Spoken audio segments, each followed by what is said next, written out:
सारिका शकुंतला देवी के यहाँ झाड़ू पोछे का काम किया करती और उसी से उसके घर का गुजारा चलता था।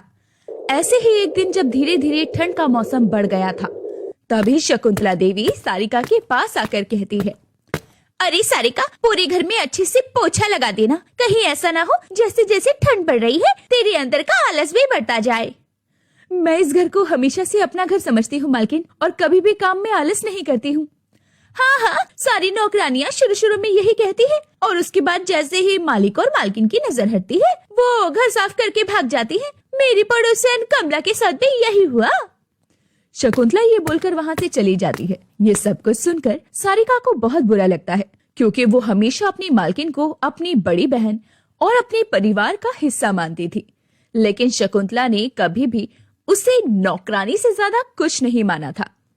सारे काम खत्म करने के बाद जैसे ही सारिका रात को घर आती है, तभी राहुल उससे कहता है, माँ, आप मेरे लिए मूंगफली लाई हो क्या? आपको पता है सर्दियों में मूंगफली खाना कितना अच्छा लगता है और ऐसा लगता है जैसे शरीर में गर्मी आ गई। अरे राहुल, चुप हो जा। बेचारी सारिका अभी अभी तो काम से घर आई है और तू आते ही उसे परेशान करने लगा। आजा बेटा, मेरे पास आजा। देख, दादा के पास 5 रुपए पड़े हैं, तू जाकर अपने लिए मूंगफली लेकर आजा। आप ही इसे बिगाड़ रहे हो। कल को अगर ऐसे ही इसकी फरमाइशें बढ़ती रही तो कौन संभालेगा? क्या माँ, क्यों बेकार में गुस्सा कर रही हो? अरे बच्चा ही तो है। अपनी बेटी कविता की बात सुनकर कुंती कुछ नहीं कहती और ऐसे ही पूरा परिवार हंसी खुशी अपने दिन काट रहा था। कुछ सालों पहले सारिका के पति का देहांत हो गया था और अब घर की सारी जिम्मेदारी सारिका के ऊपर आ गई थी और वो शकुंतला के घर झाड़ू पोछा करके अपने परिवार का पालन पोषण करती थी।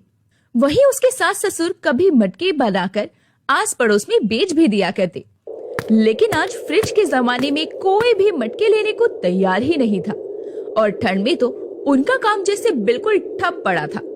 ऐसे ही एक दिन कविता के कॉलेज की छुट्टी थी और उसने सारिका से कहा, भाभी, आज मेरी कॉलेज की छुट्टी है, क्या मैं भी आपके साथ काम पर जा सकती हूँ? इसी बहाने मेरा भी दिन कट जाएगा और आपकी भी कुछ मदद हो जाएगी।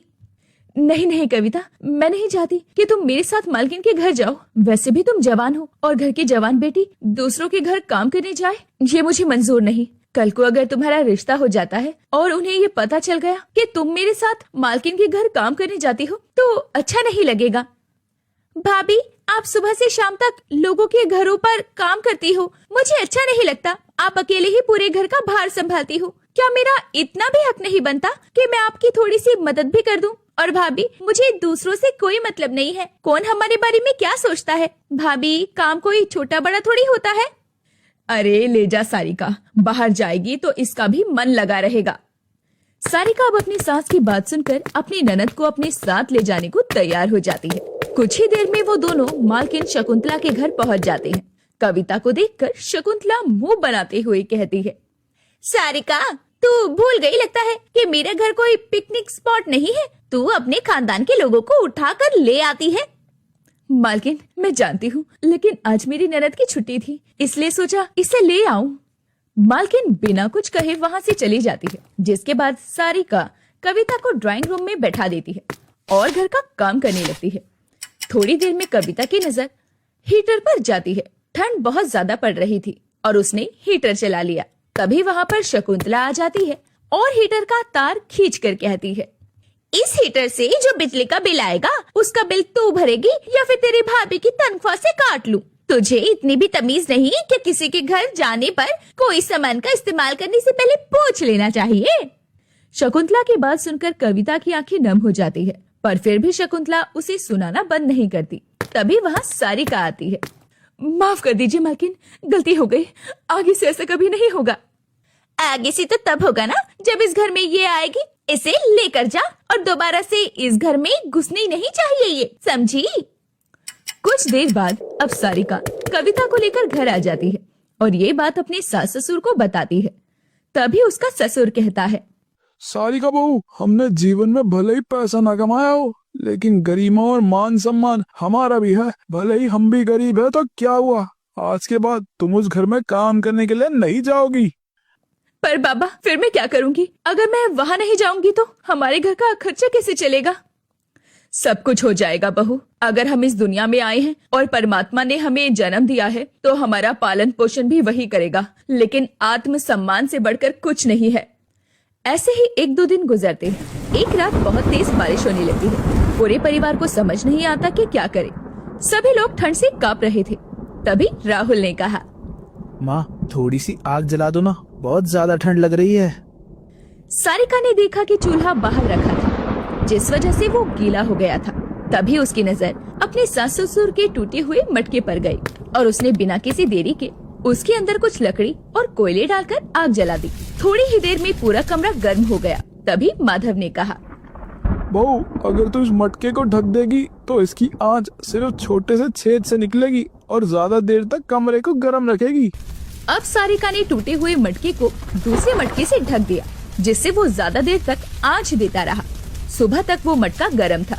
सारिका ने अगली सुबह उठकर सोचा, अगर मैं ऐसे ही मिट्टी के गर्म एसी बना दूं तो कितना अच्छा हो। इसकी बिजली भी नहीं आएगी और गरीब से गरीब परिवार को भी अपने परिवार को ठंड से बचाने का इस्तेमाल करने के लिए कुछ मिल जाएगा। इसके बाद सारिका खुद ही अपने ससुर के चाक पर बैठ गई और उसने एक मटका बनाया और जब वो आधा पक गया तो उसे बीच से काट दिया। मटका कच्चा था, इसीलिए वो एक चाकू की मदद से आराम से कट गया। ये देखकर कुंती उसके पास आई और कहने लगी, ये क्या बहू, तूने इतना अच्छा मटका बनाया और कच्चा मटका ही बीच से काट कर छेद कर दिया। और सर्दियों में मटके का कौन इस्तेमाल करता है? क्यों कर रही है ये? हम इस्तेमाल करेंगे, ये बनेगा ठंड में एक गरीब का गर्म एसी। सारिका ने उस कच्चे मटके को थोड़ा सा जब काटा तो वहाँ पर एक लोहे की जाली लगा दी और उसका ढक्कन लगा दिया। उसके अंदर रात को पूरे परिवार ने आग भर दी। अब सिर्फ उस जाली वाली जगह से गर्म हवा आ रही थी। पूरा परिवार सुकून से था। वहीं राहुल आराम से मटके के आगे बैठकर चिकनी मिट्टी से खेल रहा था, जिसे देखकर कविता को एक आइडिया आया। पिताजी, अगर हम इस मिट्टी के मटके के ढक्कन को अच्छी तरह से सील कर दें तो ये पूरी तरह गर्म हो जाएगा और इसके साथ ही घर भी गर्म होगा। ऑटो और मेरे कॉलेज के प्रोजेक्ट में भी ये काम आ सकता है। तुम बिल्कुल ठीक कह रही हो कविता बेटा। इसके बाद माधव ने चिकनी मिट्टी मटके के ढक्कन की तरफ लगाकर उसे सील कर दिया ताकि आंच सिर्फ जाली वाले रास्ते से ही निकले।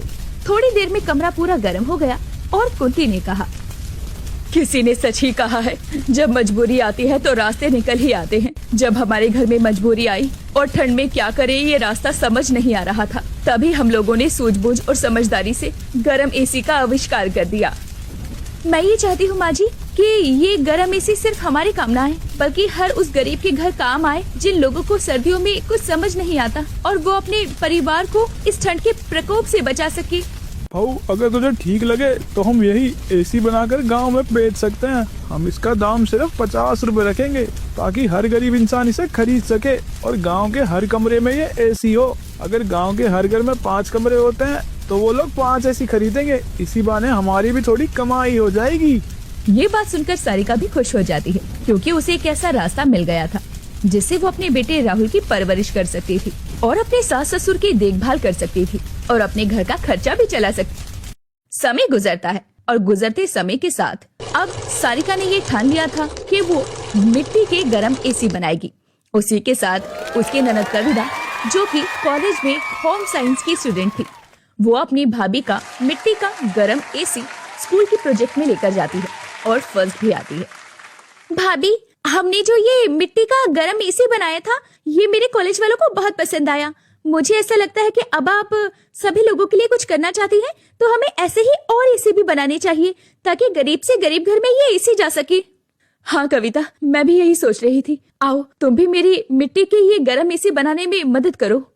जहाँ एक तरफ सारिका और कविता मिट्टी के गर्म एसी बना रहे थे, वहीं उनकी पड़ोस में रहने वाली कमला पास से गुजरती है और वो घर के अंदर से गर्मी की भाप आते हुए देखकर बड़ी हैरान होती है, क्योंकि बाहर तो मौसम ऐसा था कि खड़े खड़े इंसान ठंड में जम जाए। वो घर के अंदर आई और बोली, क्या बात है, बाहर तो ऐसा लग रहा है जैसे भगवान आज ही ठंड में जमा कर मानेगा, लेकिन तुम्हारे घर में तो कितनी गर्मी है। हाय हाय हाय, मेरा तो मन कर रहा है 2-4 घंटे यहीं रुक जाऊं। अरे कमला काकी, वो बात ये है कि हम घर में मिट्टी की गर्म एसी बना रहे हैं। अब गरीब के घर में भी ठंड में गर्म एसी होगा तो उसे किसी तरह की परेशानी नहीं होगी। अरे अगर ऐसी बात है तो बेटा मेरे लिए भी एक एसी बना दे। वैसे भी इस गरीब के बारे में अगर कोई सोचेगा तो उसकी दुआ तो लगेगी ही। अब क्या था, वो लोग कमला को 50 रुपए में एक एसी बनाकर दे देते हैं और धीरे धीरे कमला भी आस पड़ोस में गरीब के घर गर्म एसी के बारे में बता देती है।